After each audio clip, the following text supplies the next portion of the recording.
Everyday blessing. Berkat setiap hari. Being outrun or overpowered by mammon.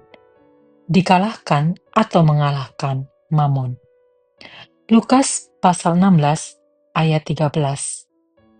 Seorang hamba tidak dapat mengabdi kepada dua tuan, karena jika demikian, ia akan membenci yang seorang dan mengasihi yang lain, atau ia akan setia kepada yang seorang dan tidak mengindahkan yang lain. Kamu tidak dapat mengabdi kepada Allah dan kepada Mammon. Mammon berasal dari bahasa Aram, Mamona, yang berarti kekayaan atau harta benda. Dalam arti yang lain juga bisa merujuk kepada ketamakan atau penyembahan berhala terhadap materi. Dalam Lukas pasal 6 ayat 1-9 dikisahkan tentang seorang bendahara yang tidak jujur. Karena ketidakjujurannya dalam mengolah keuangan tuannya, maka dia dipecat. Sebelum dipecat, sang bendahara mulai merencanakan sesuatu yang licik untuk dirinya sendiri. Dia melakukan kebaikan dengan memotong hutang dari debitur, sehingga mereka merasa sangat berterima kasih kepada bendahara ini. Tindakan ini dilakukan bukan karena dia benar-benar melakukan kebaikan, melainkan dia berpikir untuk masa depannya. Tindakannya seperti kebaikan yang terselubung.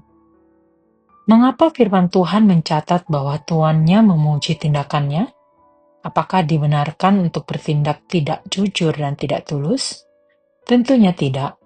Tuhan Yesus tidak memuji tindakannya yang tidak jujur, melainkan ingin memuji tindakan pencegahan yang dilakukannya untuk masa depan dan berani mengambil tindakan dan melakukan kebaikan kepada sesama. Tuhan ingin mengajarkan kita bahwa kita harus lebih cerdik dalam menggunakan kekayaan duniawi sebagai investasi bagi sesuatu yang kekal dan tidak terpaku kepada materi, tetapi menguasainya dengan baik. Hidup kita tidak terlepas kaitannya dengan materi. Untuk pemenuhan kebutuhan sehari-hari, kita membutuhkan uang. Jikalau dalam pemenuhan kebutuhan uang sangat penting, lalu apakah uang memiliki kedudukan penting dalam hidup kita? Jika kita ingin uang yang banyak, maka kita pun akan menghabiskan banyak waktu untuk bekerja. Tetapi kita bukan dikuasai uang, sehingga kita mengabaikan yang lainnya. Melainkan kita menguasainya sedemikian rupa, sehingga uang bukan yang terutama. Dalam 1 Timotius pasal 6 ayat 8 dinyatakan, asal ada makanan dan pakaian, cukuplah. Jika ini yang menjadi standar kita, maka kita tidak terikat kepada uang, melainkan kepada apa yang Tuhan kehendaki kita kerjakan, yakni melakukan kebaikan bagi sesama kita.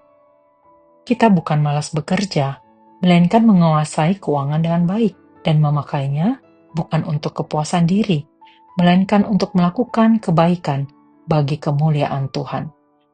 Kita diberi pilihan untuk menguasai atau dikuasai oleh Mammon, tetapi sebagai umat yang dikasihi Tuhan, hendaknya kita menguasai diri dengan baik, dengan tidak menyembah kepada Mammon, melainkan kepada Tuhan. Bukan karena kita mendapatkan sesuatu, melainkan karena kita telah memperolehnya dan membagikannya kepada sesama kita dengan sungguh. Misi kita hari ini, menguasai keuangan dengan baik sehingga kita tidak dikuasai oleh hawa nafsu keserakahan, melainkan kita dikuasai kebaikan untuk berbagi bagi sesama kita. Mari kita berdoa. Bapa, kami mengucap syukur atas segala hal yang telah Tuhan kerjakan dalam kehidupan kami. Mampukan kami untuk memandang uang bukan sebagai tuan, melainkan alat untuk pemenuhan kebutuhan dan melakukan kebaikan melaluinya untuk sesama kami. Dalam nama Tuhan Yesus, kami berdoa. Amin.